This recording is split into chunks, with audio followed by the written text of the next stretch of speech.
सगळे सुलेखनकार, अक्षर मित्र, हौसी गौसी नवसे सगळेच त्या ग्रुपमध्ये ऍड झाले आणि कोरोनापर्यंत तो ग्रुप असा फक्त ऑनलाईन कार्यरत होता. कोरोना आला आणि कोरोना नंतर वाटलं की आपण वाचलोय म्हणजे आपण नशीबवान आहेत खूप.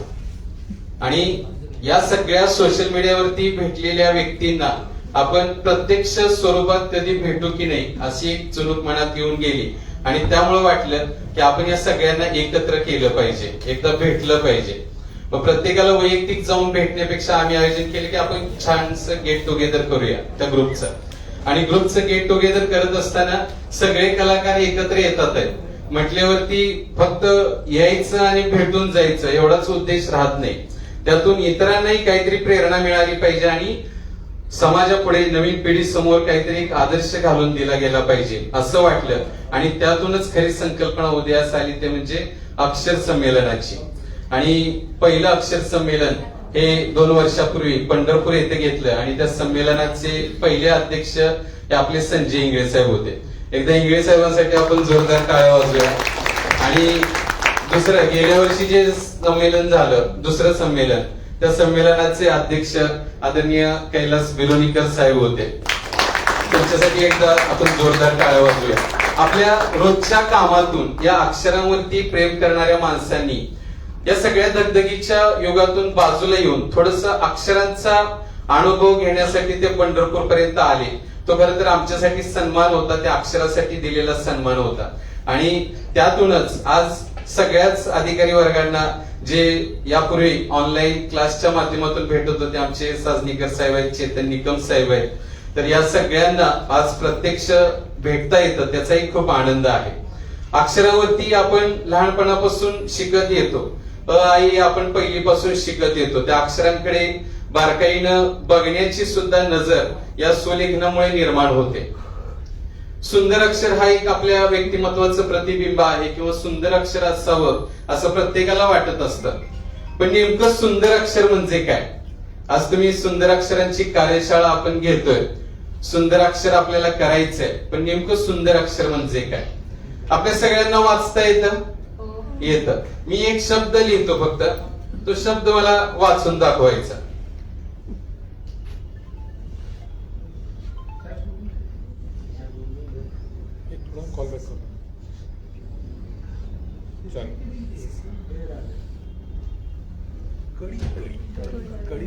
कळी. आणखी फळी पण वाटतं, कळी पण वाटतं आणि फळी पण वाटतं. झालं कन्फ्युज? कच आहे. ठामपणे असं सांगू शकता की कच आहे म्हणून? ठामपणे सांगता येतं. ठीक आहे. फळी किती जणांना वाटतं? काही जणांनी हात वरती केलेले. मी कळी फळी कन्फ्युज होतो. मी इथंच सुंदर अक्षर आहे, कळी पण नाही फळी पण नाही. ठीक आहे. मी आपल्याला वाचता येतं, आपण त्या अक्षराकडे बारकाईनं बघण्याची दृष्टी आजच्या कार्यशाळेमध्ये निर्माण होणार आहे. प्रत्येक अक्षर हे डायरेक्ट आपल्या समोर आलेलं नाहीये. त्या अक्षरावरती खूप संशोधन होत गेले. मी पूर्वी ब्राह्मी लिपी होती, ब्राह्मी लिपीतून खारोशी लिपी आली आणि खारोशी लिपीतून काही प्रमाणात शारदा लिपी वापरत होते आणि त्यातून परत देवनागरी लिपी आली.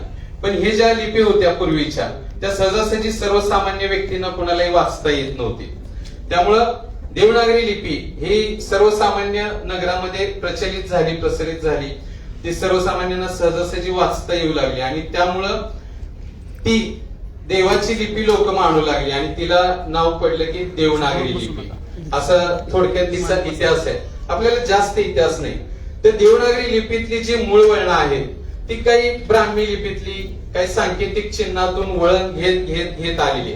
आपला जो भारतीय संस्कृती कोश खंड आहे, ज्याचे संपादक महादेव शास्त्री जोशी आहे, तर त्याच्यामध्ये आपल्याच लोकराज्य मासिकामध्ये एकदा पूर्ण सगळी अक्षरं कशी घडली ह्याच्याविषयी लेख आला होता. खूप जुनं मासिक आहे, ते आठवत नाही आता साल कधीच आहे. पण आपल्या मराठी राजभाषा, मराठी गौरव, भाषा गौरव दिनानिमित्तच तो एक अंक आला होता आणि त्यामध्ये ते मला बघायला मिळालं. म्हटलं एखाद्या अक्षरावरती जर एक अक्षर एवढ्या टप्प्यावरती जर घडत असेल, ते नटत असेल, सजत असेल, तर आज आपल्याला अधिकार आहे का की त्या अक्षराचं आपण जी सुंदरता आहे ती सुंदरता बिघडवायचा आपल्याला अधिकार नाहीये. त्यामुळं आपण जे लिहितो ते थोडस छान लिहिण्याचा प्रयत्न करायचा. त्या अक्षरांची एक वळण आहे.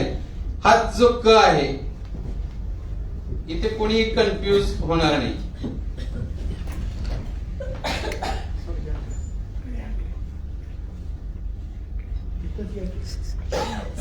स्क्रीनवर दिसत या इकडे. ह्या दोन शब्दामध्ये आता आपल्याला वाचण्यात काही अडचण येणार नाही, सहज वाचता येतात.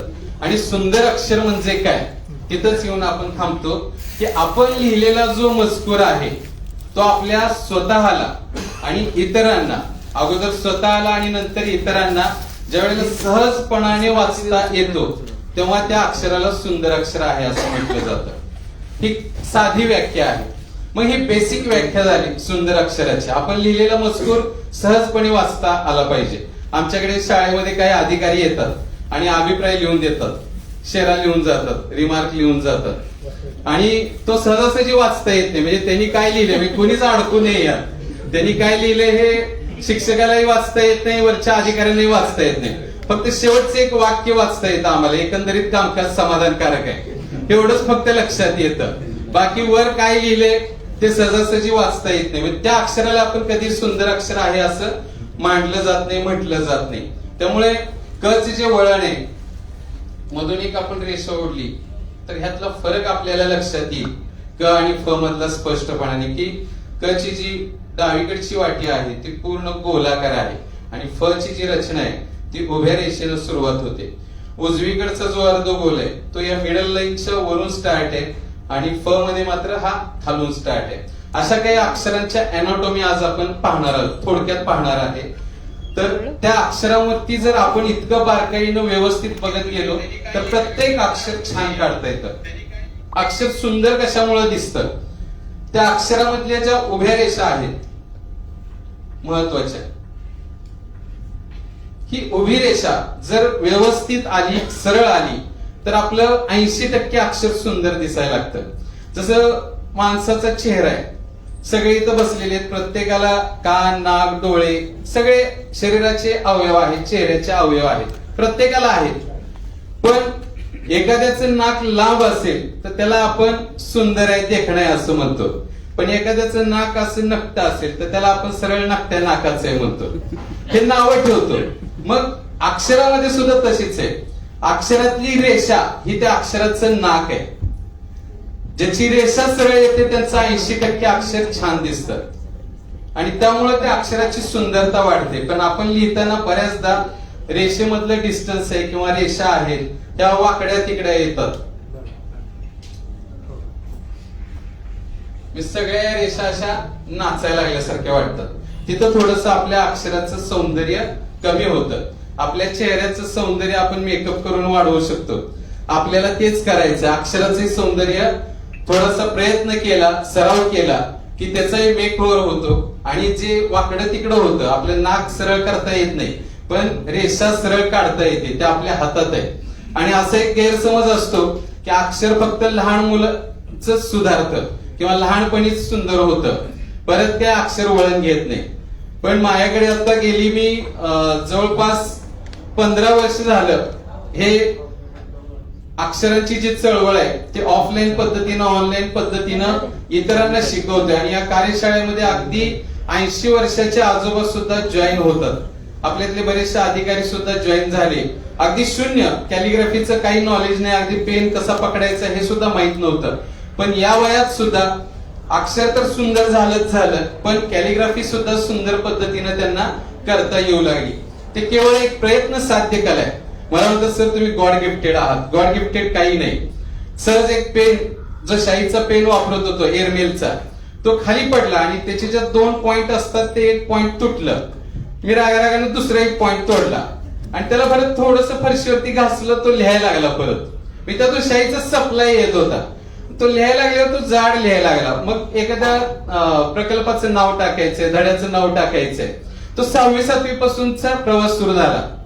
आणि असं जे छान फलक लेखन करणारे शिक्षक होते, तो म्हटले तो कटनीप वापरतो का? मी म्हटलं कटनीप काय प्रकार असतो मला माहित नाही. मग सरांनी घरी बोलवलं आणि त्यांनी त्यांची नीप जी आहे शाईपेनची ओरिजिनल नीप ती नेल कटरच्या साह्यानं कट केली आणि त्याला म्हणायचं कट नीब.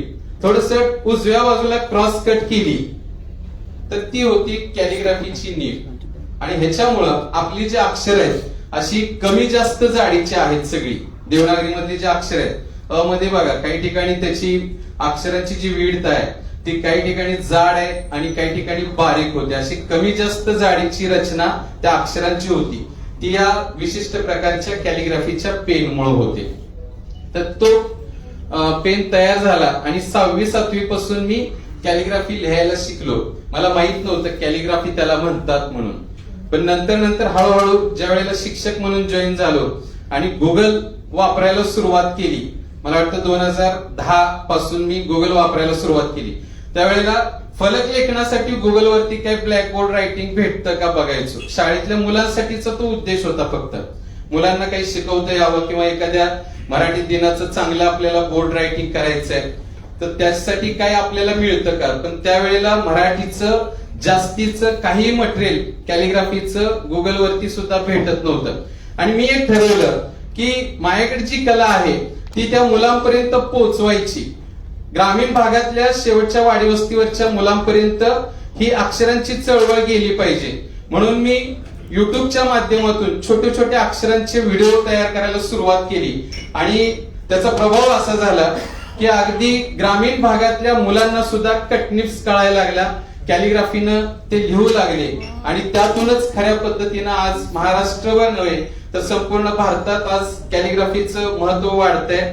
बरेच मुलं शिकण्याचा प्रयत्न करतात आणि आता युट्यूबवरती किंवा गुगलवरती सहज सर्च केलं तर मराठीच्या विषयी खूप जास्तीचं काम आपल्याला इन्स्टावरती बघायला भेटतं, फेसबुकवरती बघायला भेटतं, युट्यूबवरती भरपूर व्हिडिओ बघायला भेटतात. त्यात एक खारीचा वाटा आपलाही आहे याचाही खूप अभिमान वाटतो. आज ह्या गोष्टी का सांगाव्याशा वाटतात कारण आपण मराठीचा अभिमान बाळगतो. मराठीला ज्या वेळेला अभिजात दर्जा आपण द्यायचं म्हणतो त्यावेळेला तिचं जागतिकीकरण होणं गरजेचं आहे. आणि या सोशल मीडियामुळं ज्यांचं मराठीशी काहीच संबंध नाही, लंडनचे एक प्राध्यापक मेयर गोल्डबर्ग त्यांना देवनागरी स्क्रिप्ट शिकायची होती पण इंग्रजीमध्ये ज्या कॅलिग्राफीचे टूल्स असतात असे फ्लॅट कट असतात. इंग्रजी रायटिंग जे आहे इटॅलिक कॅलिग्राफी आणि इतर गॉथिक कॅलिग्राफी किंवा इंग्रजी लेटर्स अशा फ्लॅट कट निपने आपल्याला सहजपणाने लिहिता येतं. पण देवनागरीसाठी उजवीकडे कट असलेलाच कॅलिग्राफीचा पेन वापरावा लागतो. मग ते ट्राय करत होते. त्यांनी गुगलवरतून अ ते न्यापर्यंतची स्क्रिप्ट डाउनलोड केली पण त्यांची सगळी अक्षरं ती या पद्धतीने यायची.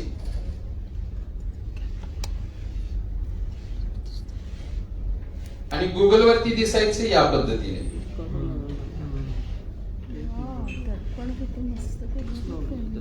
त्यांनी खूप प्रयत्न केला आणि शेवटी मग व्हिडिओ बघायला सुरुवात केली आणि व्हिडिओ बघता बघता माझा एक युट्यूबवरचा व्हिडिओ त्यांना बघायला मिळाला आणि त्यावेळेला त्यांना लक्षात आलं की मी हातात जी कटनिब वापरतोय ती थोडीशी क्रॉस कट आहे. त्याने व्हॉट्सअपला मेसेज केला आणि म्हटले मला देवनागरी स्क्रिप्ट शिकायची आहे. मी म्हटलं तुम्हाला का शिकायचे तर ती हार्ट टू हार्ट आहे. जसा उच्चार आहे इंग्रजीमधलं स्पेलिंग वेगळं आहे आणि उच्चार वेगळा आहे पण देवनागरी आपली हृदयापासून उच्चारली जाते. तिचा फक्त पेनशी त्या कागदाशी संबंध नाही, आपल्या मनाशी सुद्धा तितकाच संबंध आहे. खूप मला अभिमान वाटला आणि मी ठरवलं की इंग्रजीपेक्षा मराठीवरती आपण जास्त काम करायचं. त्यामुळे मराठीतले सगळे अक्षर वेगवेगळ्या स्टाईल आहेत त्या सुद्धा आता क्रिएट करण्याचा प्रयत्न केला आणि फलक लेखनाच्या माध्यमातून ही चळवळ खूप छान पद्धतीने. मी सुरुवातीला प्रत्येक अक्षरांची एक अॅनाटॉमी कशी असते, आपल्या अगोदर हँड रायटिंग आपण सुंदर करूया ते महत्वाचं आहे आणि परत नंतर हळूहळू एकदा अक्षर सुंदर झालं की मग आपल्याला कॅलिग्राफीकडे वळता येतं. कॅलिग्राफीचे टूल्स या ठिकाणी पण देठे सर आलेले आहेत. खूप छान पद्धतीने अँटिक टूल्स बनवलेले आहेत. फॉरेनला ज्या पद्धतीने कॅलिग्राफी ही 50 वर्ष अगोदर पासून चालू होती. आपलं जे संविधान आहे ते हस्तलिखित आहे आणि त्यावेळेला संविधान लिहिण्यासाठी लंडन वरून कॉपर प्लेट निब मागवल्या होत्या 1950 साली. त्याच्या अगोदर ते हस्तलिखित केलं असेल. त्यावेळेला लंडन मध्ये त्या निब अवेलेबल होत्या. आपल्या भारतात आता आपल्याला मिळतात. आपण 50 वर्ष कॅलिग्राफीच्या क्षेत्रात मागे आहे. पण हळूहळू जगातली सुद्धा व्यक्ती आज इन्स्टाच्या माध्यमातून, फेसबुक, युट्यूबच्या माध्यमातून हे कॅलिग्राफी, आपली देवनागरी त्यांना येत नसताना सुद्धा शिकण्याचा प्रयत्न करतात. त्यामुळं ही अधिकाधिक सोप्या पद्धतीनं ही जगापर्यंत पोहोचवण्यासाठी आपल्या स्तरावरून सुद्धा, आणि राजाश्रय म्हणण्याचं कारण तेच होतं की आपल्या संमेलनाला फक्त उपस्थिती जरी झाली तर त्या संमेलनाचं महत्व अधिक वाढतं. त्यामुळं ज्या ज्या वेळेला आम्ही आयोजन करू त्या त्या वेळेला आपलं सहकार्य अशाच पद्धतीनं कायम राहील अशा अपेक्षा मी ठेवतो. आणि आपण रेग्युलर हँड रायटिंग कशा पद्धतीनं सुंदर करावं त्यासाठी आपल्याला काय करायचंय, सुरुवातीला आपण आजपासून परत एकदा लहान होऊया आणि परत एकदा दोरेगी वही वापरायला सुरुवात करू. एक 15 दिवस फक्त या अक्षरांसाठी वेळ द्या. या 15 दिवसामध्ये रोज एक 4 ते 5 अक्षरांचा सराव करायचा. त्याच्यापूर्वी आपण जे फक्त पहिली अक्षरांचे अवयव शिकलेलो आहे त्या अक्षरांचे अवयव अगोदर आपल्याला शिकायचे. हे कोणकोणते अक्षरांचे अवयव आहेत? उभी रेषा. पण आता काही शिक्षकांना सुद्धा आता ट्रेनिंग घेतो आणि त्याच्यामध्ये उभी रेषा काढायला सांगतो. त्यावेळेला उभी रेषा ते या पद्धतीने काढतात आणि त्यांचं अक्षर सुद्धा तशाच पद्धतीने येतं. बऱ्याचदा अशी फटकारीची रेषा असते. या पद्धतीनं वर जाड आहे पण खाली बारीक रेषा आल्यासारखी वाटते. हीच उभी रेषा दुरेगीमध्ये समान डिस्टन्स वरती आणि व्यवस्थित जर काढली तर ही एक आपसूक सवय लागते. कुठली चांगली सवय लागण्यासाठी एक 21 दिवसाचा कालावधी आवश्यक असतो. ती गोष्ट सातत्याने आपण करत राहिलो की ते अंगवळणी पडते आपल्या. त्यामुळं या रेषांचा सातत्याने सराव करत राहा.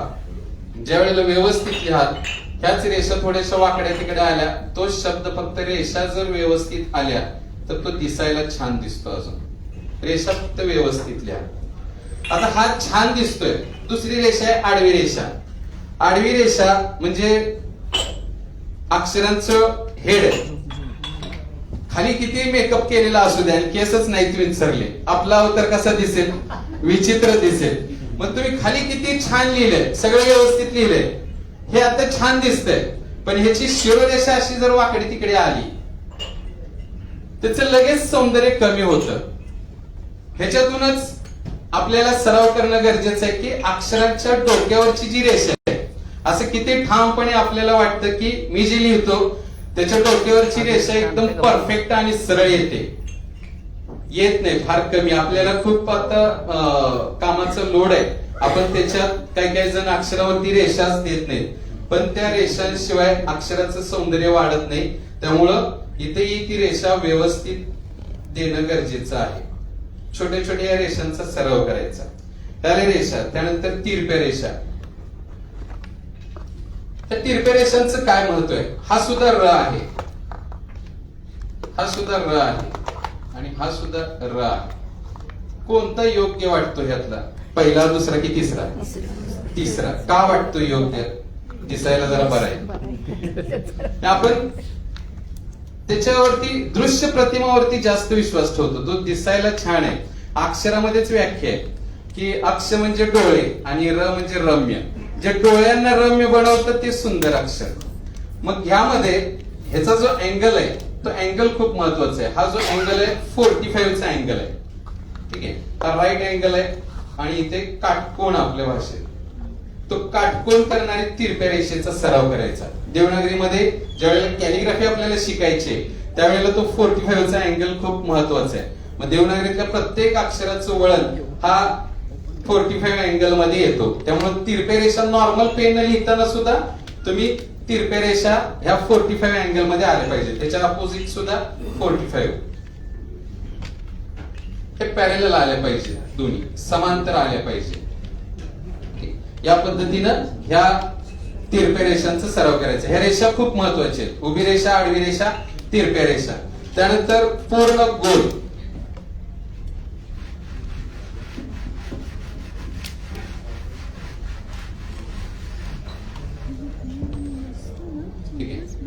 फळा थोडासा खरबरीत आहे पण मंत्रालयात सुद्धा ब्लॅकबोर्ड आज उपस्थित झालाय, ही खूप मोठी गोष्ट आहे. माझी शाळा, माझा फळा इथं पण आहे.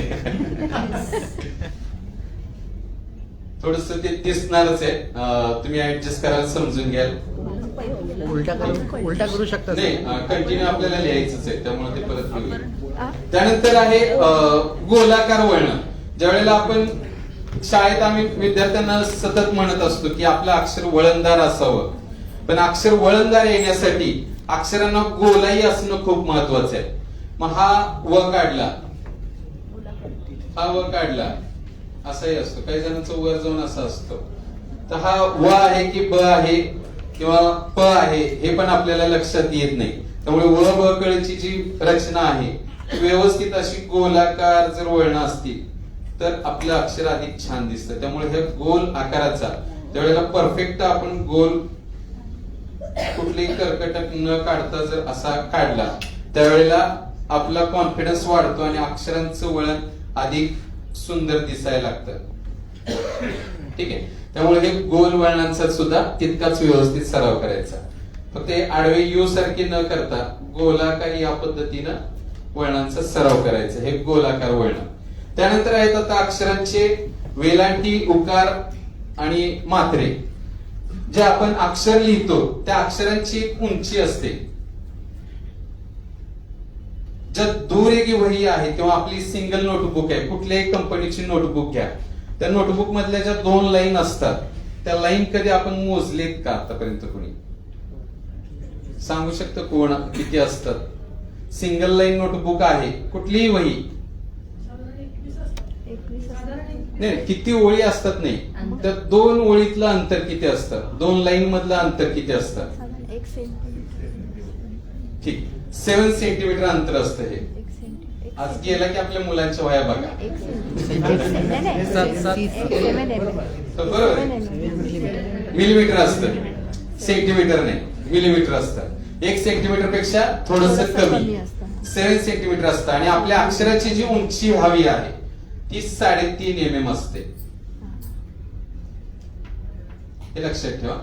आपण सिंगल लाईन नोटबुक मध्ये लिहिताना, हे सिंगल लाईन नोटबुक आहे, आपली हाईट किती असावी? फार छोटेही लिहू नये आणि फार मोठेही लिहू नये. ते साधारणपणे या दोन्हीच्या मिडल लाईन पर्यंत आलं पाहिजे. 3.5 mm हाईट होते. लिहिताना रेग्युलर हाईट आपली एवढी असावी. त्यावेळेला हे येतात. आणि लहान मुलांना दुरेगी 2 लाईन नोटबुक देण्याचं कारणच ते की 2 लाईन मधल्या 2 ओळींचं अंतर हे 4 mm किंवा 3 mm या आसपास असतं. मग मुलांना न कळत तेवढ्या हाईटची लिहिण्याची सवय लागते. त्यामुळं आपसुकच आपण जे लिहितो त्या हाईट या 3.5 mm च्या हाईटचे लिहितो. आणि जी 3.5 mm च अक्षर लिहिल्यानंतर आपल्याला याला वेलांटी जोडायची. त्या वेलांटीची हाईट ही अक्षराच्या उंचीच्या निम्मी असावी. अक्षराची जेवढी हाईट आपण घेतली त्याच्या निम्मी असावी. उकार असतील, वेलांटी असेल, त्याच्यामध्ये हे निम्म अंतर असावे. म्हणजे अक्षरापेक्षा उंची कमी असावी आणि उकार सुद्धा कमी असावं. हे निम्म निम्म का असावं? समजा वरच्या ओळीतले आपण एखादं उकाराचं वाक्य लिहिलंय, उकाराचा शब्द आला आणि खालच्या ओळीमध्ये एखादं वेलांटी आला किंवा मात्रा आला, त्या दोन्हीची मिळून उंची बरोबर 3.5 mm राहते. यामधल्या राहिलेल्या गॅप मध्ये हे दोन्ही सेट होतात आणि अक्षरांची गुंतागुंत होत नाही. कुठलाही आकार दुसऱ्या आकारामध्ये मिसळत नाही, ते सुट्टे सुट्टे राहतात आणि त्यामुळं आपलं अक्षर सहजपणाने इतरांना वाचता येतं. आम्ही आता शिक्षक म्हणून एखादा पेपर आमच्याकडे आला, मुलाचा जर पेपर सहज वाचता आला आणि पेपर तपासायला जर कमी वेळ मिळाला, कमी वेळ लागला तर त्याला चांगले मार्क आम्ही देतो. त्या पेपरवरती लगेच खुश होऊन कमी वेळ लागतो आणि लवकर तपासता येतो. पण एखादा जर फार असा खाडाखोड केलेली आहे, अक्षर सहज वाचता येत नाही, असा पेपर तपासत असताना त्याचं उत्तर जरी बरोबर असलं तरी एक निगेटिव्ह माइंड मनामध्ये तयार होतं. ती छाप पडत नाही त्याच्या अक्षराची आणि त्यामुळं चीड निर्माण होते आणि त्याचं उत्तर बरोबर असताना सुद्धा त्याला एक अर्धा 1 गुण कमी देऊन जातो. एक नॅचरल होतं. त्यामुळं अशा पद्धतीच्या या सूचना जर आपण आपल्या आयुष्यात पाळल्या तर अक्षरांची गुंतागुंत होत नाही, तशी आपल्या मनाची सुद्धा गुंतागुंत हळूहळू कमी होत जाते. कारण अक्षर हे आपल्या व्यक्तिमत्वाचं प्रतिबिंब आहे. कधी कधी अक्षरामुळे आपण घडतो आणि आपल्यामुळे कधी कधी अक्षर चांगली येतात. म्हणजे आपल्या स्वभावाचं जसं प्रतिबिंब अक्षरातून दिसतं तसं चांगलं लिहिता लिहिता आपण सुद्धा मनाने तितकं चांगलं होत असतो. त्यामुळे ही गुंतागुंत करायची नाही. त्यानंतर उकाराचा आकार, वेलांटीचा आकार. वेलांटी नेहमी डावीकडे झुकलेली असावी, त्या अक्षराच्या उंचीच्या निम्मी असावी. उकार सुद्धा छोटा असावा. ह्या सगळ्या गोष्टी करत असताना त्या सगळ्या अवयवांचा, वेलांटीचा आकार असेल, उकाराचा आकार असेल, ह्याचे ट्युटोरियल आहेत युट्यूब वरती. ते डिटेल मध्ये तुम्ही परत, ज्यांना खरंच इंटरेस्ट निर्माण झाला त्यांनी परत ते शिकून व्यवस्थित सराव करून घ्या. आता फक्त आपण समजून घेऊया. त्यानंतर पुढे आहेत अक्षर सगळी. त्या अक्षरांची रचना करत असताना आपल्याला, आपण शिकत असताना त्याच्या उच्चारानुसार शिकलोय. क ख ग घ हे कंठस्थ आहेत. त्यानंतर प फ ब भ म हे ओष्ठमत, ओठांची हालचाल होते. उच्चारानुसार त्याचे ग्रुप केले. ऑलरेडी आपल्याला ते सर्वांना येतात, आता आपण सहज सगळे वाचू शकतो. पण आपल्याला आता ते लिहायचे. लिहिताना त्याचे जे सारखे आकार आहेत, चित्र बघायचं आणि एकसारखे आकार असणाऱ्या अक्षरांचा एक ग्रुप केलेला आहे. ते असे 8 ग्रुप आहेत. पहिला ग्रुप आहे ग म भ न, दुसरा ग्रुप आहे प श फ न ए, तिसरा आहे व ब क ळ ल. हे सेम एकसारखे आकार आहेत आणि त्यातलं एक आकार जर आपण व्यवस्थित काढायला शिकलो तर इतर पुढची अक्षर आपल्याला छान पद्धतीने येतात. आणि त्या अक्षरांची रचना आणि आता कॅलिग्राफी ही एकत्र दाखवतो. मी अक्षरांची अॅनाटॉमी सांगण्यापूर्वी कॅलिग्राफीचा पेन कशा पद्धतीने होल्ड करायचा त्याचंही टेक्निक आहे, ते तुम्हाला मी दाखवतो. ते सर परत डिटेल मध्ये सांगतील किंवा त्या पेन वरती मी परत ज्या वेळेला जाईल त्यावेळेला तुम्हाला कटनिप्स न लिहून दाखवेन. त्याचं टेक्निक फक्त सांगतो. कुठलाही कॅलिग्राफीचं टूल्स आपण ज्या वेळेला पकडतो त्याचं 45चं अँगल खूप महत्वाचं आहे. माझ्या हातात हा खडू आहे. तो खडू नॉर्मल लिहिताना मी या पद्धतीने पकडला, पण कॅलिग्राफीचे काही विशिष्ट पेन या पद्धतीने असतात. हे उंच पॉइंट आहे ते ए पॉइंट म्हणून आणि छोटं पॉइंट आहे ते बी. आपण बोरू बघितलंय, साधारणपणे अशा पद्धतीने असतो. त्याच्यावरती ठेवताना ए पॉइंट इथं ठेवायचा आणि बी पॉइंट याच रेषेवरती खाली ठेवायचा. पेन असा पकडला आपण कुठलाही. आता मी खडू इथे पकडतोय, या पद्धतीने ठेवला, इथे ठेवला आणि यातली तिरकी रेषा ज्या वेळेला काढतो, उजवीकडून डावीकडे जाणारी रेषा, ही रेषा ज्या वेळेला काढतो ती एकदम बारीक येते आणि त्याच्या अपोजिट रेषा ज्या वेळेला काढतो त्याच अँगल मध्ये खडू ठेवलाय आणि इथून ज्या वेळेला आपण लिहितो त्यावेळेला ती रेषा जाड येते. जाड बारीक, व्हीचा जर इंग्रजी मधला व्हीचा विचार केला तर पहिली रेषा ही बारीक येते, दुसरी जाड येते. एखादं अक्षर आपण बघितलं, पेन असा ठेवला तिरका त्या रेषेवरती, खडू ठेवला, कुठलेही टूल्स घ्या, वेगवेगळे टूल्स आहेत, त्या टूल्स विषयी तुम्हाला माहिती मिळणारच. या जर अक्षरांचा आपण विचार केला, थोडं स्क्वेअर मध्ये काढतो, आणखी डिटेल मध्ये लक्षात येईल.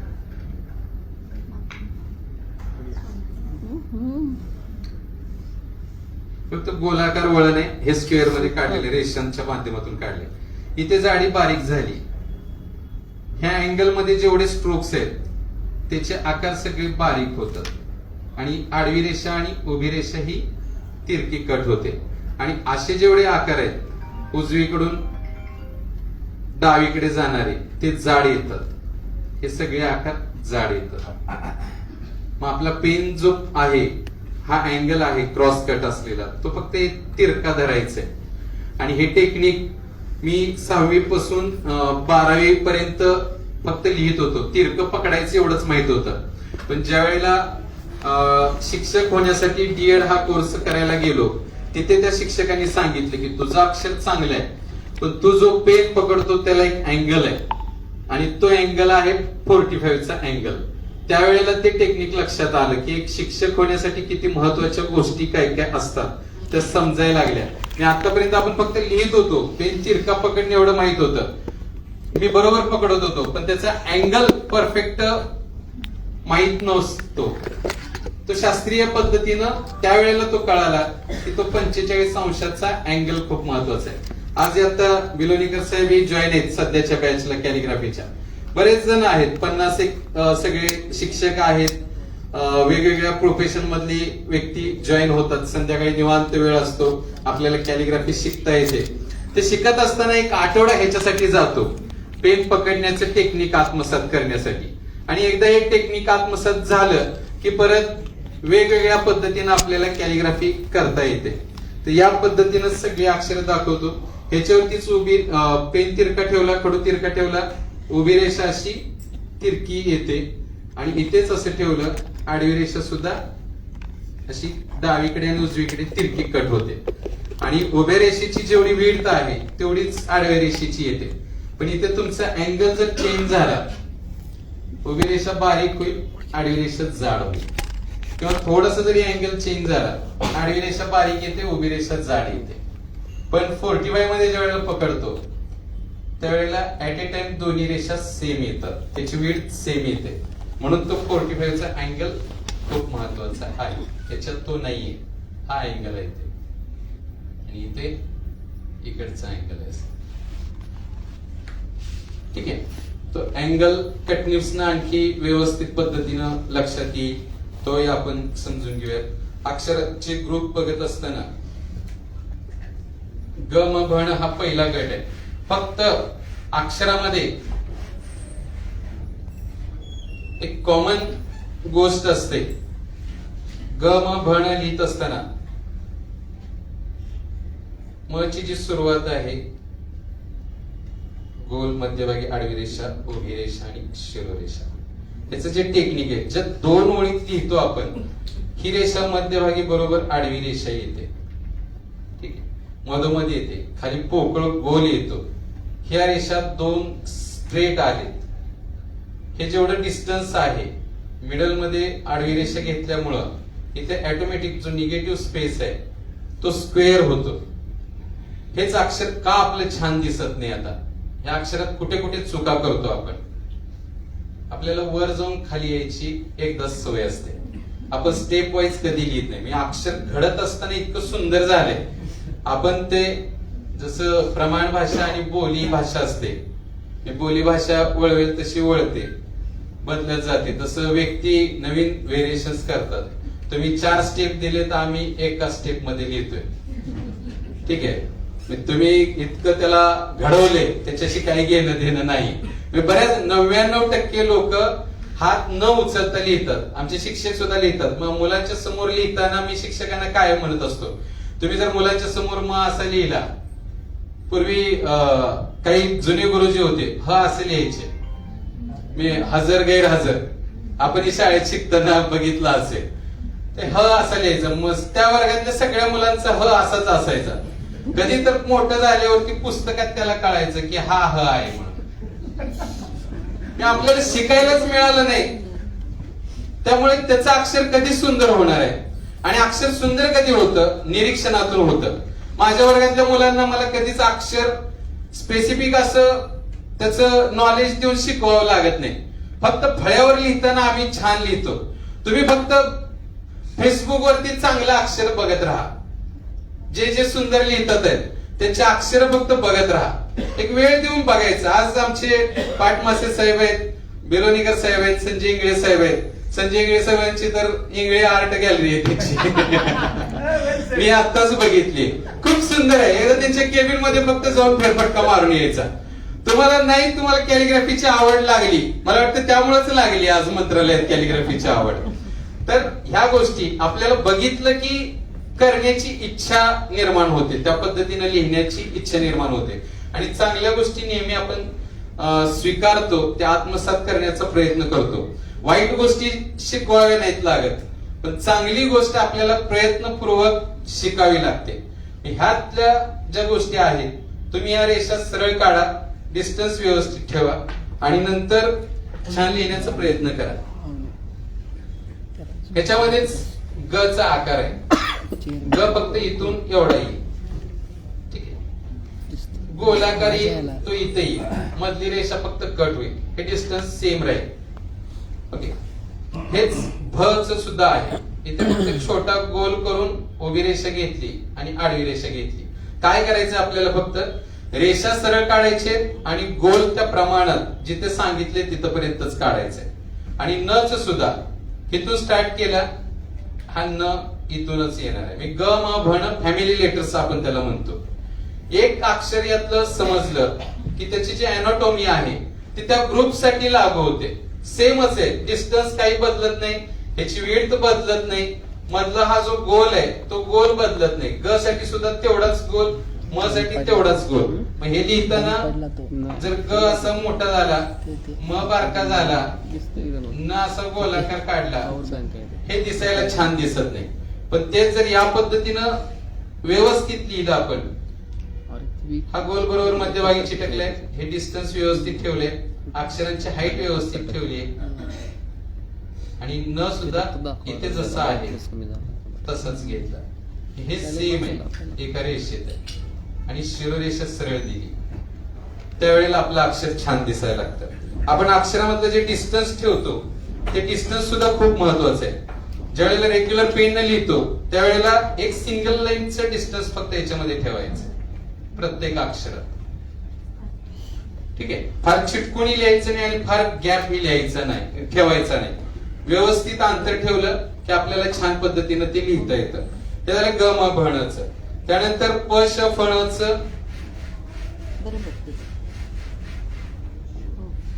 ठीक आहे, आपल्याला एक तासात किंवा दीड तासात प्रत्येक अक्षराचे बारकावे खूप जास्त डिटेल मध्ये सांगता येत नाही. या कार्यशाळेची सुद्धा वेळेची मर्यादा असते. तुम्हाला जर प्रॉपर, आज फक्त तुमच्यात आवड निर्माण होणार आहे तुम्हाला सगळ्यांना, आणि त्याचे ट्युटोरियल आहेत, डिटेल्स आहेत, ते फ्री मध्येच आहेत. ते बघून तुम्ही एक एक अक्षर निवांत बघा, जसा वेळ भेटेल तसा. एक एक अक्षरासाठी मी जवळपास 15-20 मिनिटं दिलेली. मी त्यातले आपण चुकतो कुठे आणि व्यवस्थित पद्धतीने कसं लिहिलं पाहिजे, त्याला काना मात्रा वेलांटी कशा पद्धतीने द्यायची तेही दाखवले. फच वळण. आता या कॅलिग्राफीच्या याच्यानुसार पेन तिरका ठेवला, खडू तिरका धरतो, हीच रचना या पद्धतीने आपल्याला घेता येते. इथे आता अर्धचंद्र येतो. इथं साध्या पेननं आपण अर्ध गोल म्हणतो, तो येतो. ही रेषा सरळ आहे. कॅलिग्राफीने लिहिताना ही रेषा सरळ, नियम सेमच आहे, फक्त इथं पेन मध्ये कमी जास्त जाडी होते. दुसऱ्या स्टेपला उभी रेषा आहे, याच्यात ती उभी रेषा घेतली, मध्ये तिरपी रेषा घेतली, ती बारीक येईल वेच्या या वळणानुसार, आणि अर्ध गोल जो आहे तो या मिडल लाईनच्या खाली येईल. असं प यामध्ये श आहे, यामध्येच फ आहे. प ची जेवढी विड्थ आहे तेवढी श ची राहणार आहे आणि तेवढीच फ ची पण राहणार आहे. हे सेम लेटर्स येतील आणि त्यामधलाच न आहे, हा न आहे. हे जेवढी विड्थ आहे तेवढीच आहे, वरून रेषा आणि परत एक एक्स्ट्रा त्याला उभी रेषा पुढे दिली जाते.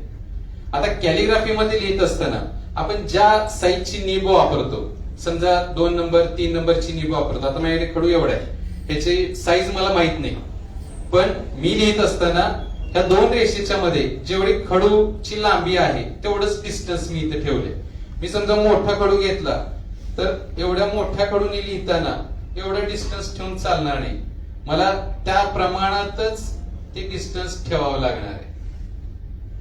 इथे ठेवताना या 2 रेषेच्या मध्ये तेवढंच डिस्टन्स ठेवायचं. हे एक गोष्ट लक्षात ठेवायची. कॅलिग्राफी मध्ये नॉर्मल पेननं फक्त एक सिंगल लाईनचं डिस्टन्स आपल्याला ठेवायचंय, पण कॅलिग्राफी मध्ये ज्या साईजचा पेन आहे, वेगवेगळ्या प्रकारचे टूल्स आहेत, अगदी 0 पॉइंट पासून ते 12-13 mm पर्यंत वेगवेगळ्या पद्धतीच्या नीब अवेलेबल आहे.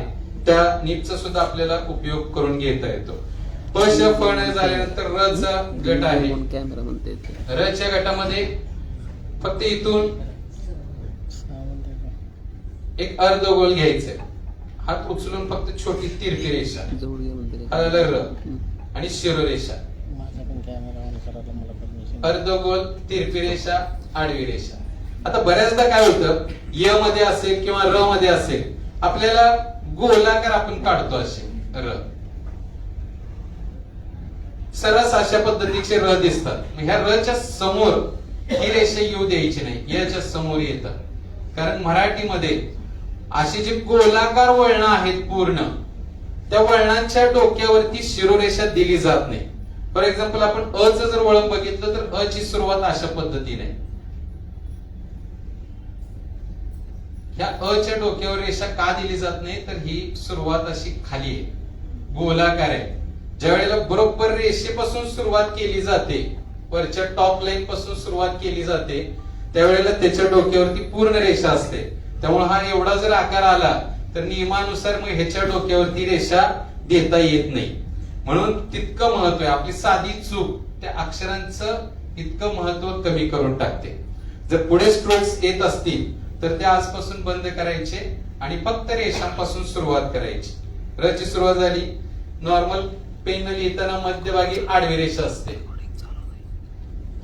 ठीक आहे.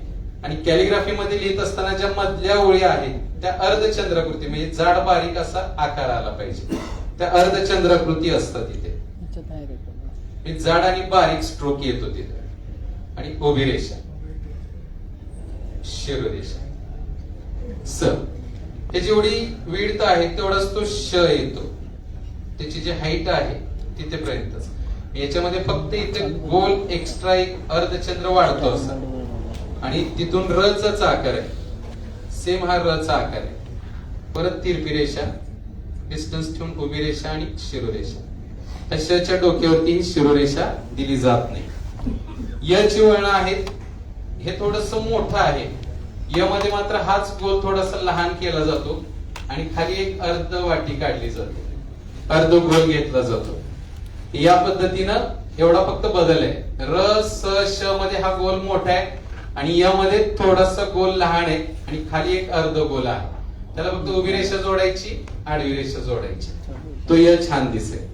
तेच या कॅलिग्राफी मध्ये सुद्धा होईल. हा छोटा, इथे मात्र अर्धचंद्र घ्यायचंय.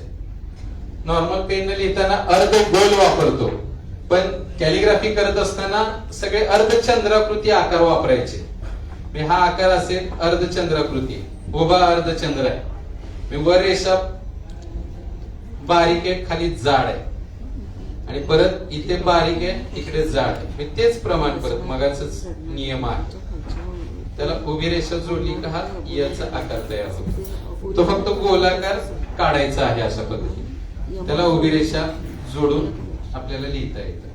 थ वळण, याच्यामध्ये फक्त गोल अर्धचंद्र एक्स्ट्रा जोडला, तिथून यच वळण घेतलं, खाली गोल घेतला, उभी रेषा आणि शिरोरेषा. आता थ च्या डोक्यावरती गोल आहे म्हणून त्याच्या डोक्यावरती शिरोरेषा पूर्ण दिली जात नाही. अशी शिरोरेखा खंडित होणारी अक्षर आहे. ते श आहे, थ आहे, त्यानंतर भ आहे, त्यानंतर क्ष आहे, अ आहे, स्र एक आहे, तर ध एक आहे. या अक्षरांच्या डोक्यावरच्या ज्या रेषा आहेत त्या कट होतात. अखंड रेषा त्याच्यावरती दिली जात नाही. आता एक वादाचा एक मुद्दा येतो इथं. मला वाटतं साजनीकर साहेबांनाही माहिती आहे, बिलोनीकर साहेबांनाही माहिती आहे की आपल्या मंत्रालयातली जे भाषा मंडळ आहे आणि त्यांचा जो जी आर आहे, त्या जी आर मध्ये असा उल्लेख आहे की श हे जुनं वापरावं, दंडयुक्त श, आणि ल हे पाकळीयुक्त वापरावं. पण आम्ही शिक्षक म्हणून पाठ्यपुस्तक रेफर करतो आणि त्या पाठ्यपुस्तक म्हणजे हे 2009च्या पण जी आर मध्ये 8 तास होता की हे या पद्धतीनं दंडयुक्त आणि पाकळीयुक्त वापरा, हा जी आर सांगतो. पण बालभारती आपली शासनाची संस्था, पण बालभारतीमध्ये अजून बदल नाही 2009 पासून. मग पाठ्यपुस्तकात जे दिसतं ते या पद्धतीचे आहे, गोलयुक्त श आणि दंडयुक्त ल अशा पद्धतीने येतो. आणि काही गोष्टी या संस्कृत मधून आपल्याकडे लादल्या गेलेल्या आहेत, काही गोष्टी आपण सोडून द्यायला पाहिजेत, पण आपल्याला त्या सोडता येत नाहीत. आपल्याकडे थोडीशी मर्यादा पण पडते. आता लू, क्लुप्ती, लू मधलं, ह्याला जर लू असं केलं तर ते वेगळं अक्षर होतं. ते ल आणि र च, रू च जोडून रू स्वर ऍड करून ते अक्षर झालंय. ठीक आहे. पण ह्याच्यामध्ये लू हा स्वर जो आहे तो अशा पद्धतीनं स्वतंत्र लिहिला जातो आणि तो फक्त संस्कृत मध्ये एकच शब्द आहे, क्लुप्ती. आपल्याकडे मराठीला त्याला पर्यायी शब्द आहे युक्ती, पण क्लुप्तीसाठी आपल्याला हा स्वर मराठीत शिकावा लागतो. तो शब्द जर उडवून टाकला तर तो स्वर सुद्धा उडून जातो, आपल्याला त्याची गरजच नाही, असंही होतं. पण काही गोष्टी या आईकडून येतात. आईला आपण शिकवू नाही शकत की तुझं चुकतंय, माझंच बरोबर आहे. ते परंपरागत आपल्याला वापरावं लागतं, त्यामुळे त्या सोडता येत नाही, त्या घेऊन जाव्या लागतात. ठीक आहे, र चा गट झाला. त्यानंतर व ब क च्या गटामध्ये आपण जाऊयात.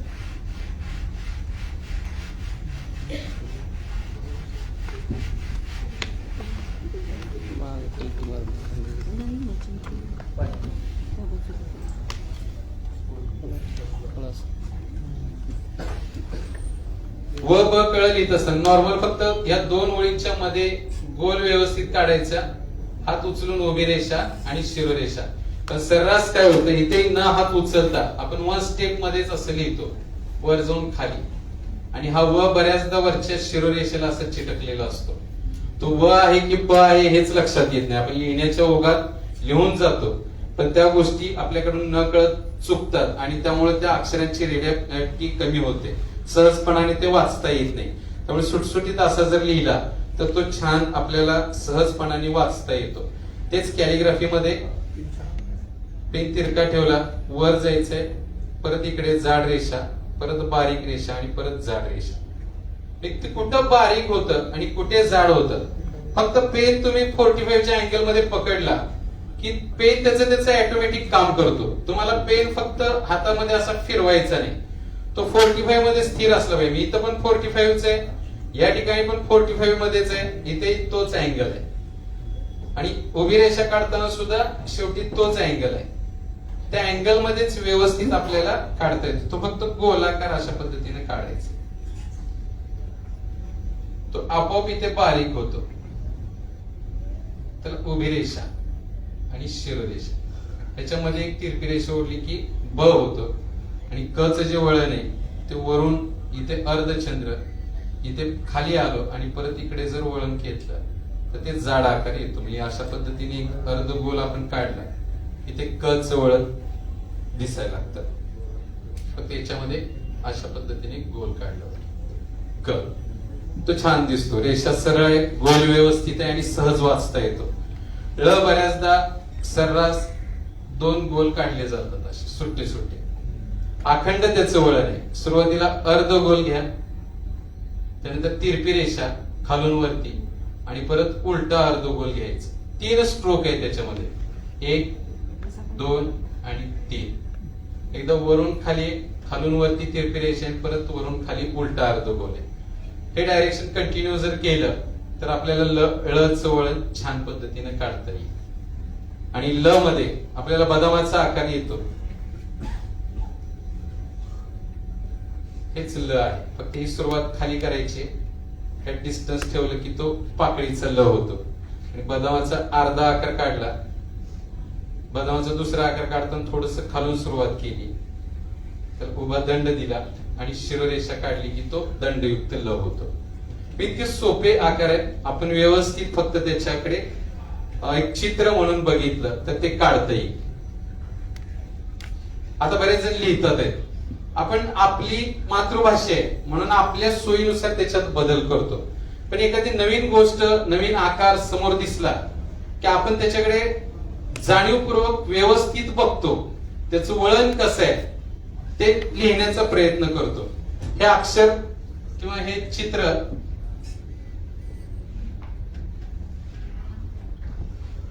हे तुम्हाला काढता येईल. मी कसं काढलंय बघा.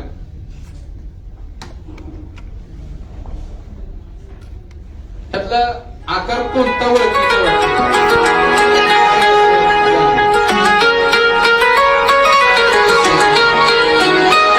ओळखीचा वाटतो, आडवी रेषा एक ओळखीची वाटते. हा बघून काढता येईल. मॅडम लिहितात आहे, न बघता काढला का तुम्ही? त्याकडे 2-3 वेळा बघितला है ना. हा कन्नड मधला अ आहे. आपला परिचयच नाही म्हणून आपण त्याच्याकडे ऑब्झर्वेशन करतो. आणि हे ऑब्झर्वेशन आपली अक्षर आपण पहिलीमध्ये करतो. त्याच्यानंतर कधी त्या अक्षरांकडे इतकं बारकाईनं आपण बघत नाही. आता आपली अक्षर एवढं जे प्रमाणात आहेत, मग तेच आपला ठ आहे, तो ठ असा काढतो आपण. ह्या ठचं मूळ वळण आपण समजून घेतलंय का कधी? हा बरोबर आहे का? ठ आहे का? काय चूक वाटते ह्यात? नाही. तर इथे आता ठ जे आहे या उभ्या रेषेच्या पूर्ण डावीकडे असतो ठ असा, भोपळ्यासारखा असा नसतो. ठीक आहे, तो डावीकडे असतो. कारण कॅलिग्राफी जर शिकलात आपण त्या अक्षराची अॅनोटॉमी आपल्याला लक्षात येते, या पद्धतीने आपल्याला दिसत. ठीक आहे, तर उजवीकडे कुठलाही आकार जात नाही या उभ्या रेषेच्या, तो पूर्ण डावीकडे असतो. ह्याच्या या आकाराच्या पुढे कुठलाही आकार जात नाही. मग या गटातली अक्षर कोणती? सेम सगळी. ट आहे, ट आहे, हा झाला ठ. इथेच आतमध्ये गोल घेतला तर ढ होतो, आणि खाली रेषा ओढली तर द होतो. ठीक आहे, आणि हीच रेषा जर कंटिन्यू घेतली आणि ही रेषा इथपर्यंत घेतली तर त होतो, त होतो. सेम अक्षर आहे, तिथंच वळण आहे. पण त बऱ्याचदा असं उलट लिहिलं जातं डायरेक्ट. इथून सुरुवात होते, खालून सुरुवात करायची नाही. आपली जी देवनागरी लिपी आहे ती नेहमी वरून खाली आणि डावीकडून उजवीकडे लिहिली जाते. त्या पद्धतीनं त्याचा जो क्रम आहे, वरून सुरुवात करायची आणि या पद्धतीनं त्याचा क्रम ठेवायचा. आता या द मध्ये काही अक्षरांची उंची इतर अक्षरांच्या उंचीच्या मानानं थोडीशी जास्त आहे. ट, ठ, ढ मध्ये हे अक्षर सेम या दुरेगीमध्ये बसतात. पण यातला जो द आहे, ट सारखंच वळण आहे त्याच्यामध्ये, पण आतमध्ये गोल करून तिरपी रेषा थोडीशी खाली येते दुरेगीच्या. आपले कुठलेही तुम्ही बघा, तुमच्याकडे आता प्रिंटेड काही असेल, त्यातले द असेल, ई असेल, झ असेल, या अक्षरांच्या या तिरप्या रेषा न कळत थोड्याशा खाली आलेले, त्याची उंची या ट पेक्षा थोडीशी जास्त खाली आहे. इतर अक्षरांपेक्षा जास्त उंचीचे अक्षर त्याला म्हटलं जातं. ते फक्त खाली आहेत थोडेसे, त्याकडे थोडस लक्ष ठेवायचं. आणि त याच्यामध्येच आहे. त ट चा गट, ट, ठ, ध, द आणि त.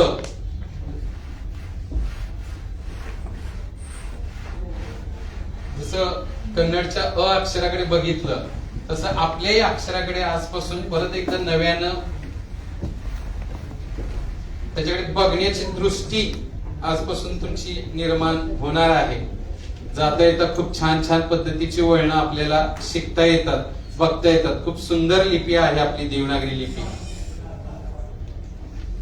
ड च वळण, ड च्या गटामध्ये बऱ्याचदा आपण असा लिहितो किंवा काही जणांचा असं असतो.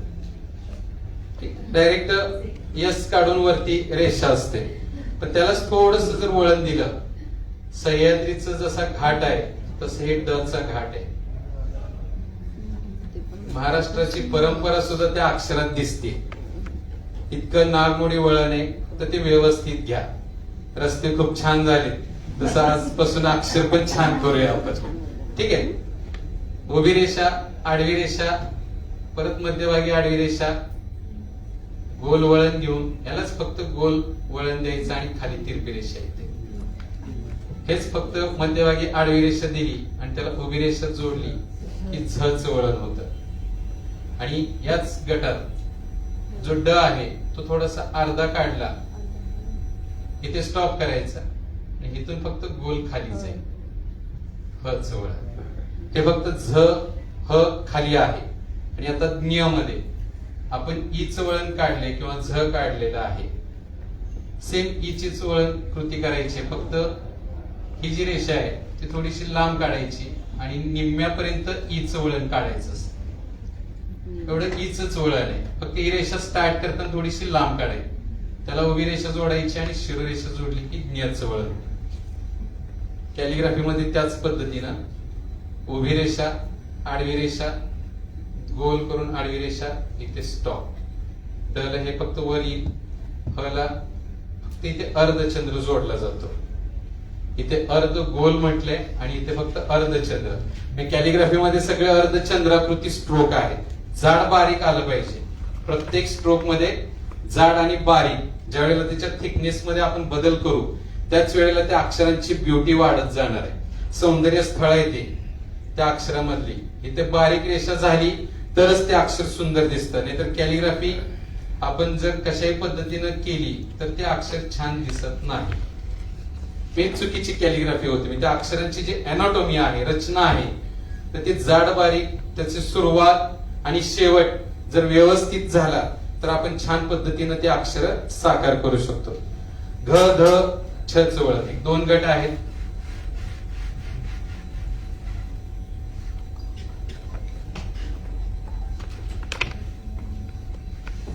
घ मध्ये सर्रास आपण लिहिताना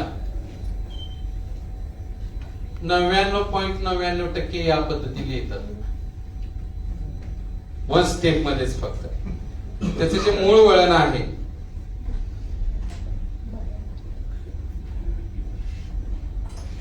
सुरुवातीला एक छोटा अर्धचंद्र, परत हात उचलून खाली एक अर्धगोल आहे, नंतर उभी रेषा आहे. हा अर्धगोल कधी टॉपला जात नाही आणि देवनागरीतलं कुठलेही अक्षर डबल गिरवलं जात नाही. ते सगळे स्वतंत्र अक्षर काढली जातात, स्वतंत्र स्ट्रोक काढले जातात. हा घ. आणि हेच नॉर्मल पेन लिहितात. फक्त इथं छोटा अर्धगोल, खाली मोठा अर्धगोल, उभी रेषा, शिरोरेषा. याच्याच मध्ये फक्त आतमध्ये गोल केला की ध होतो, त्याच्या डोक्यावरती रेषा येत नाही. छ ला मात्र त्याच पद्धतीने फक्त तो खाली बेस लाईनला चिटकून 7चा आकार, उभी रेषा आणि शिरोरेषा या पद्धतीने लिहिलं जातं. आणि शेवटचा गट आहे अ ज च क्ष. अ मध्ये उ मध्ये फरक आहे. आपण उ पण असाच काढतो आणि अ पण असाच काढतो. ठीक आहे, दोन्ही पद्धतीने ह्या लिहितो. अ उ पण आपला असाच असतो, पण अ आणि उ मध्ये एक महत्वाचा फरक आहे. उ च्या डोक्यावरती पूर्ण रेषा आहे, पण अ च्या डोक्यावरती रेषा नाही. उ ची सुरुवात बरोबर टॉप लाईन पासून झालेली आहे, ती रेषेच्या खालून नाही. त्याच्या डोक्यावरती शिरोरेषा आहे. उ मात्र अ ची जी सुरुवात आहे ती या टॉप लाईनच्या थोडीशी खालून, हा पूर्ण अर्धगोल आहे इथे, आणि नंतर खाली सेम आकार आहे. इथे अर्धचंद्र आहे, उभी रेषा, शिरोरेषा. ही सुरुवात खाली झाली म्हणून अ च्या डोक्यावरती शिरोरेषा दिली जात नाही. साध्या पेन सुद्धा लिहिताना तेच पद्धत आपण ठेवायची. त्याच्या डोक्यावरती रेषा आणि हा गोल आकार. या पद्धतीने आपल्याला उ आणि अ मधला फरक हा लक्षात येईल. इथेच ज च वळण होतं. हा जसा अर्धगोल घेतला, फक्त आडवी रेषा घेतली की ज च वळण होईल. त्यानंतर च च वळण, आडवी रेषा आणि इकडे गोल असा येतो. स्वतंत्र सुट्टी सुट्टी अक्षर काढा. फक्त आडवी रेषा, अर्धगोल, उभी रेषा, शिरोरेषा. ह्याला एक थोडे दिवस आपल्याला सवय लागेपर्यंत थोडं कठीण वाटणार आहे, जड वाटणार आहे. आपल्याला एक सवय आहे, ती सवय बदलून स्टेप वाईज लिहायला थोडस कठीण जाणार आहे.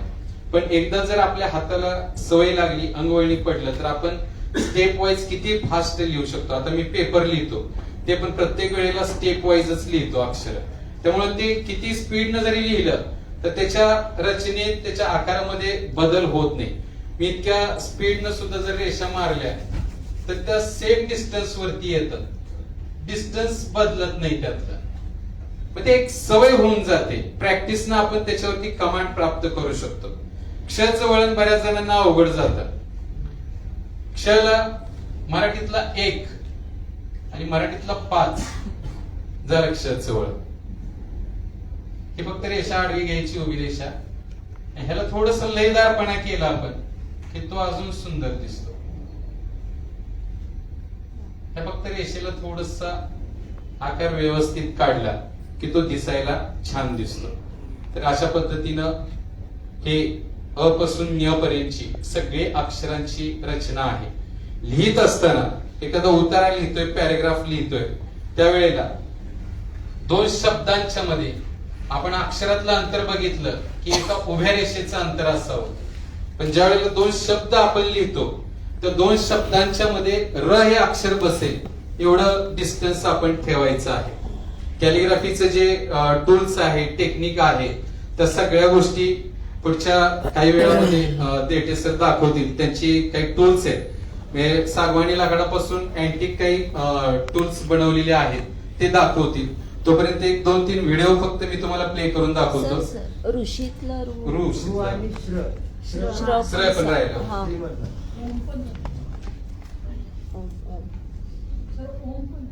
ओम पण दाखव.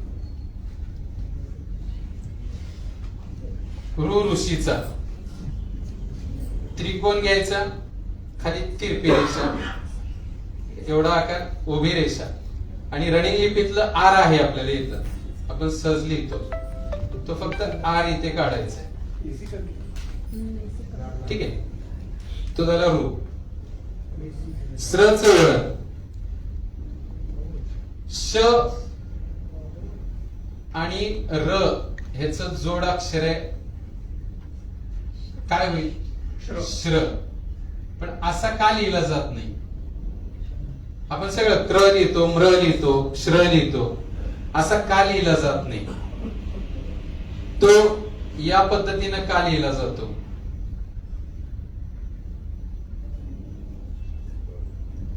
हे वेगळं आहे का बरोबर आहे, सेम आहे? हे अक्षर वेगळं आहे का? ठीक आहे, हे वेगळं नाही. ह्यातला जो श आहे, पूर्वीचा जो श होता तो श अशा पद्धतीने लिहिला जात होता, तो श आहे. आणि त्या श ला इथे रकार जोडलाय, तो झाला श्र. पूर्वीचा श असा लिहिला जात नव्हता. ह्याला संदर्भ काय, कशावरून हा श आहे? आज हे आपण मोबाईल वरती टाईप करताना ज्ञानेश्वर हा टाईप करून बघा, तुम्हाला जो श आहे तिथे तो अशा पद्धतीनं दिसतो. पण आपलं काय होतं, मला कधी कधी वाटायचं की देवनागरी आपण जसं उच्चार करतो तशीच ती लिहिली जाते, आणि जशी लिहिलेली आहे तसाच उच्चार करतो, हे त्याचं प्रमुख वैशिष्ट्य आहे. मग इथे श्र का वापरले असं बऱ्याचदा वाटायचं, पण त्याच्याकडे बारकाईनं बघितल्यावर लक्षात आलं की त्याच्यामध्ये रकार नसतो, फक्त तिथे श असतो. श्वास असेल, अश्व असेल, प्रश्न असेल, श्वास असेल, विश्वास असेल, ज्ञानेश्वर असेल, तर त्याच्यामध्ये हा श आहे. आणि त्या श ला रकार जोडला की तो रकार या पद्धतीने होता. सगळी अक्षर बदलली, पण त्या काळामध्ये एक याला आयडेंटिटी मिळाली होती, एक आध्यात्मिक चिन्ह म्हणून त्याची ओळख झाली. म्हणून त्यावेळेच्या भाषा अभ्यासकांनी सुद्धा त्याला धक्का लावला नाही. जोडाक्षर लिहित असताना श आणि र च ते आहे असंच ठेवलं. जर मंदिरात गेलो तर ओम हा चिन्हात असतो असा.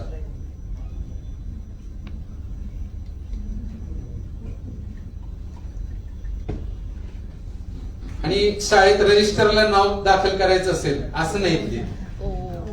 ओम हा शब्दात लिहिला जातो, अक्षरात लिहिला जातो, तिथं चिन्हात लिहिला जातो. तसंच या स्रचं झालं. मंदिरात जर आपण असा लिहिला तर ते आपल्यालाच बघताना कसं तर होणार आहे. ठीक आहे, त्याची एक आयडेंटिटी झाल्यामुळं त्यावेळेला त्यात चेंज केलं नाहीये, म्हणून तो श्र आहे असा राहिलेला आहे. तर या पद्धतीनं आहे. कॅलिग्राफी करत असताना ह्याच याच्यामध्ये थोडस व्हेरिएशन्स केलं किंवा या अक्षरांची अॅनाटॉमी केली. अक्षर रांगोळी म्हणून संपूर्ण महाराष्ट्राला आम्ही एक वेगळा प्रयोग दिला. रांगोळी शिकत असताना रांगोळीतली जी चिन्ह आहे ते काय केले आम्हाला जमत नव्हती, पण अक्षर चांगलं असल्यामुळं रांगोळीमध्ये सगळे अक्षर लेखन कशा पद्धतीने करायची ती सुरुवात केली. म्हणजे कुठलाही कार्यक्रम असेल तर त्या कार्यक्रमाला अनुसरून आम्ही रांगोळी रेखाटतो, आणि रांगोळीमधली जी अक्षर आहेत ते अक्षर हेच आता ओम आहे, तो ओम अशा पद्धतीने फक्त क्रिएट केला. आता थोडस कॅलिग्राफी मध्ये जर आपण ओम बघितला,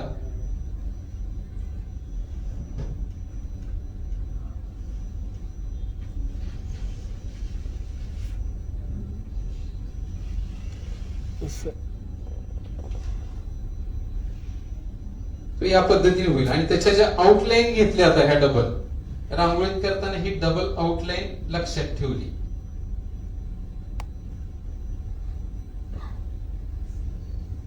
अक्षर कुठे जाड होतं, कुठे बारीक होतं,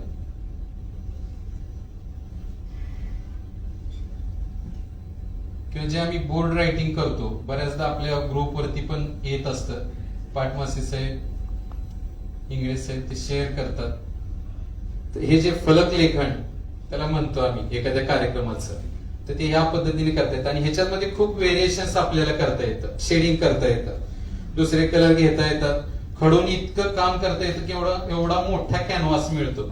हा तरी छोटा आहे, पण 4 बाय 6 फुटाचा फळा 1 तासात 2 तासात आम्ही त्याला इतकं सुंदर रूप देतो आणि तो 4-5 दिवस राहतो शाळेत. त्यामुळे कार्यक्रमाला आलेले सगळे पालक सुद्धा ते बघून खुश होतात आणि तेच परत सोशल मीडियावरती सुद्धा बऱ्याच जणांच्या स्टेटसला सुद्धा राहतं, शेअर होतं. चांगल्या गोष्टी आपण शेअर करतो. त्यातलंच हे फलक लेखनातून एक वेगवेगळे सामाजिक संदेश देता येतात. आजपर्यंत आम्ही अनेक प्रकारचे सामाजिक प्रबोधन या फलक लेखनाच्या माध्यमातून करत आलेलो आहे आणि एकटाच करत नाही.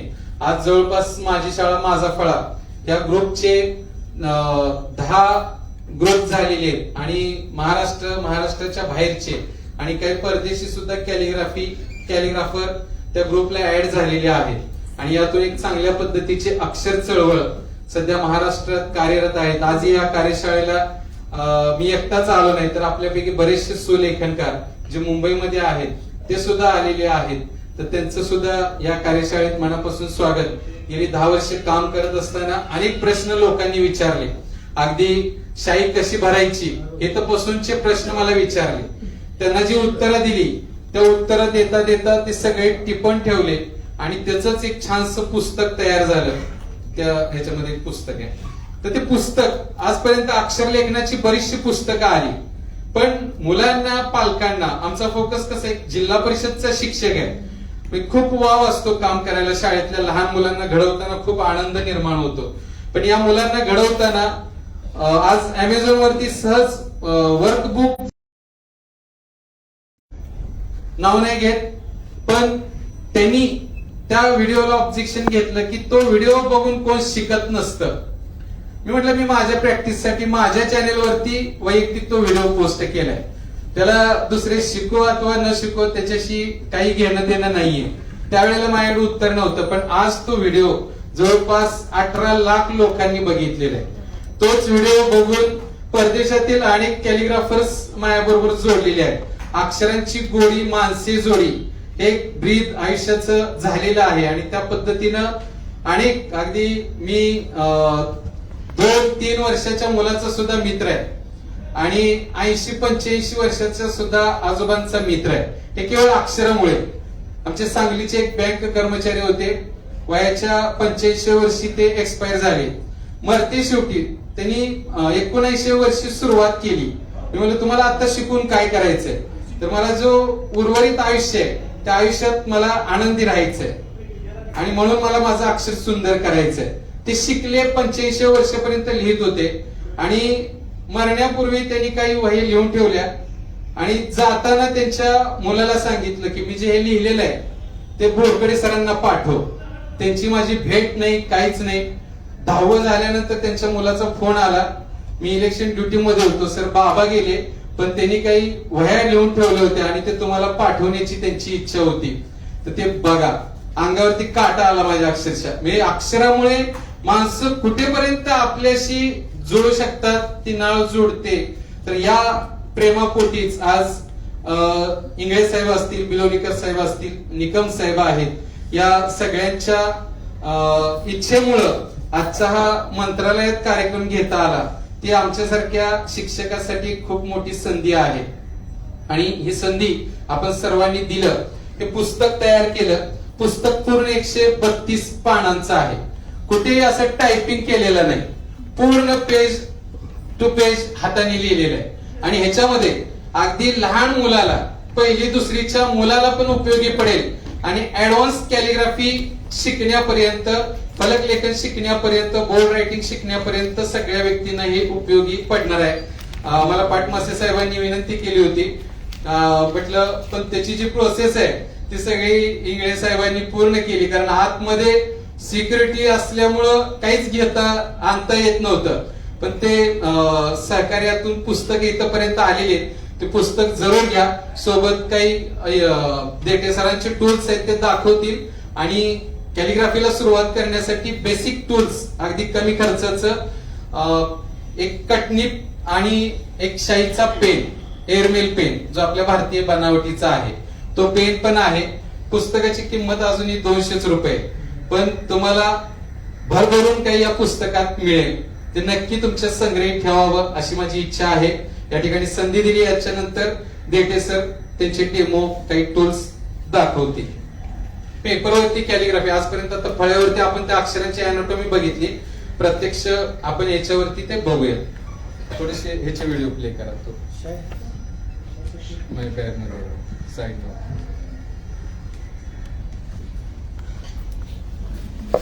आर्टिस्ट काही करा.